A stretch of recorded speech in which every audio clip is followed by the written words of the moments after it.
কেমন আছো বন্ধুরা? আমি গৌরব চ্যাটার্জি, আমি একজন সাইকোলজিস্ট। আজকে তোমাদের সঙ্গে যে টপিক নিয়ে কথা বলতে চাই সেটা হলো অ্যাগোরাফোবিয়া। অ্যাগোরাফোবিয়া কি? ডেফিনেটলি ফোবিয়া যখন আছে তো একটা ভয়ের ব্যাপার থাকে। তো এটা অ্যাংজাইটি ডিসঅর্ডারের একটা প্রকারভেদ। অ্যাংজাইটি ডিসঅর্ডার সবাই জানে, অ্যাংজাইটি তারই একটা প্রকারভেদ। তো এতে কি হয় না, মানুষ জনসমাবেশ যেখানে রয়েছে সেখানে যেতে খুব অস্বস্তি ফিল করে, কষ্ট অনুভব হয়, অথবা একান্তে থাকতেও অনেক কষ্ট হয়। অনেকে একান্তেতেও এই অ্যাগোরাফোবিয়াটা ফেস করে। আর জনসমাবেশ যেখানে হয়, ভিড়ভাড়, সেখানেও এই জিনিসটা ফেস করে। একটা কষ্ট থাকে, তার ভেতরে এনজাইটি ডেভেলপ করতে আরম্ভ করে দেয়।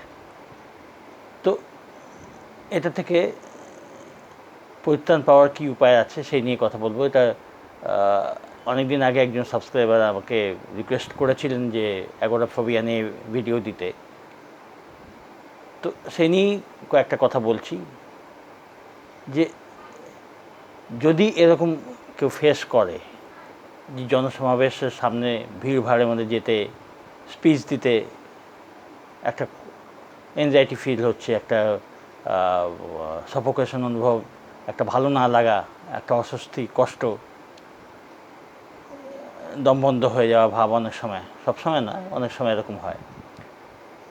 তো তার জন্য কি উপায় অবলম্বন করা উচিত?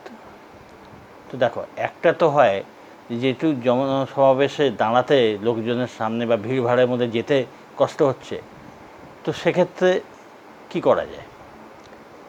এর ওষুধ একটা সাইকোলজিক্যাল ওতে, মানে সাধারণভাবে এটাই বলা যায় যে এইসব জায়গায় আস্তে আস্তে নিজেকে অভ্যস্ত করতে হবে। কিভাবে?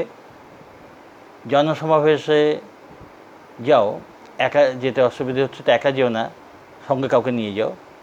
বেশ কয়েক বছরের ছোট যদি কাউকে নিয়ে যাওয়া যায় তাহলে ভালো হয়। কেননা কয়েক বছরের ছোট যদি কেউ যায় সঙ্গে, তো তার ওপর একটা রেসপন্সিবিলিটি থাকে, তখন মনটা সেই দিকে থাকে যে সঙ্গে ছোট যাচ্ছে, তার প্রতি একটা দায়িত্ববোধ আছে। তো এতে এই এই ধরনের ফোবিয়াতে অনেকটা হেল্প করে সেই দায়িত্ববোধ। আর না হলে যাকে ইচ্ছে সঙ্গে নিয়ে যাওয়া যেতে পারে। তো প্রথমে এরকম করা উচিত যে সঙ্গে কাউকে নিয়ে যাওয়া। আস্তে আস্তে একা যাওয়া অভ্যস্ত করতে হবে নিজেকে। ছোট সমাবেশ, তারপরে ভিড়ভাড়ে অল্প সময়ের জন্যই গেলে, কিন্তু মাথায় যদি এটা থাকে যে আমি নিজেকে কিওর করব, নিজেকে সারাবো, তাহলে কিন্তু খুব তাড়াতাড়ি তোমার ওই কষ্টটা তখন আস্তে আস্তে তোমার নিজেরই মনে হবে এটাকে আমাকে ওভারকাম করতে হবে। তো প্রথমে জনসমাবেশে অল্প অল্পভাবে যাওয়া, অল্প সময়ের জন্য যাওয়া, তারপর একটু বেশি জনসমাবেশে, একটু বেশি ভিড়ভাড়েতে অভ্যস্ত করতে হবে। যেমন মেলা টেলা হলো, এরকম আস্তে আস্তে নিজেকে অভ্যস্ত করতে হয়। আর একটা ব্যাপার রয়েছে, যেটা হলো যেসব ক্ষেত্রে পাবলিকের সামনে উঠে বলতে হয়, ওটা প্র্যাকটিস করা। কিভাবে? যেখানে বক্তৃতা দেওয়া শেখানো হয় সেখানে যোগ দেওয়া, যেখানে কবিতা বলা শেখানো হয় সেখানে যোগ দেওয়া। মানে এমন একটা কাজ যাতে দাঁড়িয়ে মাইকে একা কিছু বলতে হবে। এক্ষেত্রে কিন্তু গানটা অল্প স্বল্প হলো খুব একটা কাজে আমার মনে হয় দেয় না। কারণ গানে কী হয়, মানুষ হারমোনিয়াম নিয়ে বসলো, স্টেজে বসে হারমোনিয়াম বাজিয়ে দুটো গান গেয়ে উঠে আসলো, দুটো গান গাইলো, উঠলে চলে আসলো। কিন্তু এখানে ওই জিনিসটা অত উপকারটা হবে না। কারণ এখানে তুমি দাঁড়িয়ে নিজে বক্তব্য রাখছো বা কবিতা বলছো, হ্যাঁ, তাতে যে জিনিসটা তোমাকে দাঁড়িয়ে যে জিনিসটা পাবলিকের সামনে বলা, হ্যাঁ, এইটা অভ্যাস করলে বেশি কাজ দেবে এতে, আমার মনে হয়। তো এই ধরনের অ্যাক্টিভিটিতে নিজেকে ইনভলভ করতে হবে। আচ্ছা, আর বলা বাহুল্য যে এটা হলো একটা জেনারেল, আমি বলছি। আর যদি খুব বাড়াবাড়ি কেস হয় তাহলে অবশ্যই চিকিৎসকের পরামর্শ, মনোচিকিৎসকের কাছে যাওয়া উচিত, মেডিসিন নেওয়া উচিত যদি খুব বাড়াবাড়ি হয়। জেনারেলভাবে এগুলো করা যায়। আচ্ছা, এর মধ্যে একটা জিনিস লক্ষ্য করতে হবে, একান্ত থাকতেও এই জিনিসটা হতে পারে, ভিড়ভাড়ের মধ্যে জনসমাবেশে বা লোকের সামনে কিছু বলতে গিয়েও এটা হতে পারে।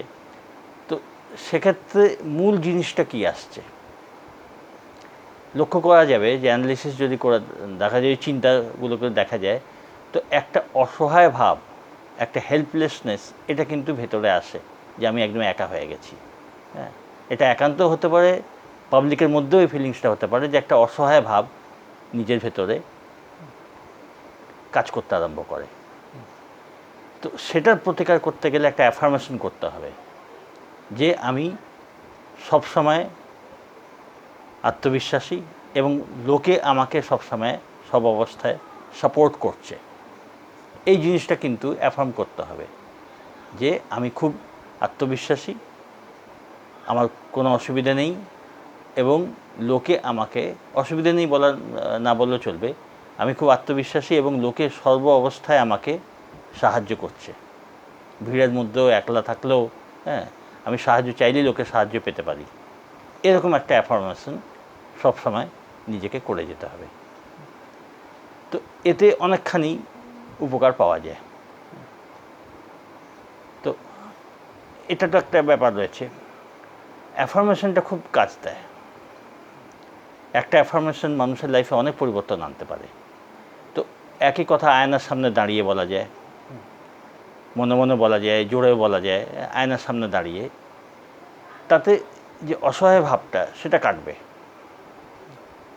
তো এগুলো প্র্যাকটিস করে দেখার, আর যেগুলো তার সঙ্গে বললাম যে স্পিচ দেওয়ার প্র্যাকটিস বা কবিতা বলা, ডিবেট, এইগুলো খুব কাজ দেয় অ্যাগোরাফোবিয়া থেকে বেরিয়ে আসতে, ওভারকাম করতে। ঠিক আছে? আর তোমাদের মধ্যে যারা চাও যে এই জন্য একটা অ্যাফার্মেশন তৈরি, তো সেটা audio reprogramming, mind reprogramming audio তৈরি করে দিতে পারি আমি। তো এই অডিও মাইন্ড রিপ্রোগ্রামিং যে অডিও, সেগুলো হোয়াটসঅ্যাপের মাধ্যমে আমি পাঠাতে পারি। এখানে ডেসক্রিপশন বক্সে হোয়াটসঅ্যাপ নম্বর দেওয়া আছে, তাতে তোমরা কন্ট্যাক্ট করতে পারো, মেসেজ করে জানিও যে শুধু অ্যাগোরাফোবিয়া না, এই জাতীয় আরও মানসিক নানান প্রবলেম আছে, ডিপ্রেশন আছে, অনেক কিছু। তো সে ব্যাপারে নমিনাল একটা চার্জ লাগে। সেটা হলে হোয়াটসঅ্যাপের মাধ্যমেই একটা অ্যাফার্মেশন অডিও, স্পেশালি যে প্রত্যেকের তো আলাদা আলাদা হয়, এক একজনকে এক এক রকম আলাদা বিশেষভাবে প্রবলেম। তো পার্সোনাল যারা অডিও অ্যাফার্মেশন চাও, তো তাদের বানিয়ে হোয়াটসঅ্যাপের মাধ্যমে পাঠিয়ে দেওয়া যেতে পারে। তো ঠিক আছে, তোমরা সবাই ভালো থাকো। আশা করি ভিডিওটা তোমাদের উপকারে লাগবে যাদের প্রবলেম আছে। আর সঙ্গে থেকো, ভালো থেকো।